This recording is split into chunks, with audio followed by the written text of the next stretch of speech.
ವಿತ್ತ ಸಚಿವರು ಆದ ನಿರ್ಮಲಾ ಸೀತಾರಾಮನ್ ಅವರು ಮಂಡಿಸ್ತಾ ಇರುವ ಕೇಂದ್ರ ಬಜೆಟ್ 2026-27ರ ನೇರ ಪ್ರಸಾರವನ್ನ ಇಂದು ನಗರದಲ್ಲಿ ಇರುವ ಬಿಜೆಪಿ ಗ್ರಾಮಾಂತರ ಜಿಲ್ಲಾ ಕಚೇರಿಯಲ್ಲಿ ಮುಖಂಡರು ಕಾರ್ಯಕರ್ತರು ವೀಕ್ಷಣೆ ಮಾಡಿದರು. ನಂತರ ಕೇಂದ್ರ ಸರ್ಕಾರದ ಜನಪರ ಬಜೆಟ್ ಮಂಡನೆ ಸ್ವಾಗತಿಸಿ ಸಿಹಿ ಹಂಚುವುದರ ಮೂಲಕ ಮುಖಂಡರು ಹಾಗೂ ಕಾರ್ಯಕರ್ತರು ಸಂಭ್ರಮಿಸಿದರು. ಈ ಸಂದರ್ಭದಲ್ಲಿ ಬಿಜೆಪಿ ಜಿಲ್ಲಾಧ್ಯಕ್ಷರು ಆದ ಸುಭಾಷ್ ಪಾಟೀಲ, ಮಾಜಿ ಶಾಸಕರು ಆದ ಮಹಂತೇಶ ದೊಡ್ಡಗೌಡರು, ಅರವಿಂದ ಪಾಟೀಲ, ಜಿಲ್ಲಾ ಪ್ರಧಾನ ಕಾರ್ಯದರ್ಶಿ ಮಲ್ಲಿಕಾರ್ಜುನ್ ಮಾದಮ್ಮನವರ, ಎಸ್ಸಿ ಮೋರ್ಚಾ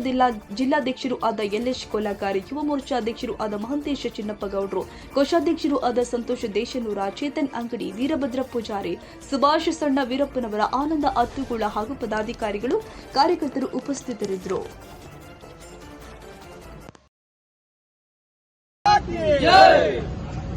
ಭಾರತೀಯ ಜನತಾ ಪಕ್ಷಕ್ಕೆ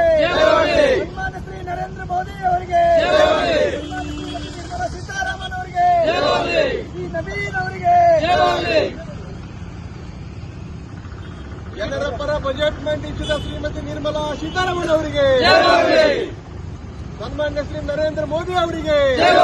ಕೇಂದ್ರ ಸರ್ಕಾರಕ್ಕೆ, ಭಾರತೀಯ ಜನತಾ ಪಕ್ಷಕ್ಕೆ,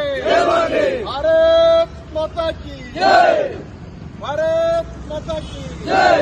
ಬಡವರ ಪರ ಸೈನಿಕರ ಪರ ಬಜೆಟ್ ಮಂಡನೆ ಮಾಡಿದ ಶ್ರೀಮತಿ ನಿರ್ಮಲಾ ಸೀತಾರಾಮನ್ ಅವರಿಗೆ, ಸನ್ಮಾನ್ಯ ಶ್ರೀ ನರೇಂದ್ರ ಮೋದಿ ಅವರಿಗೆ,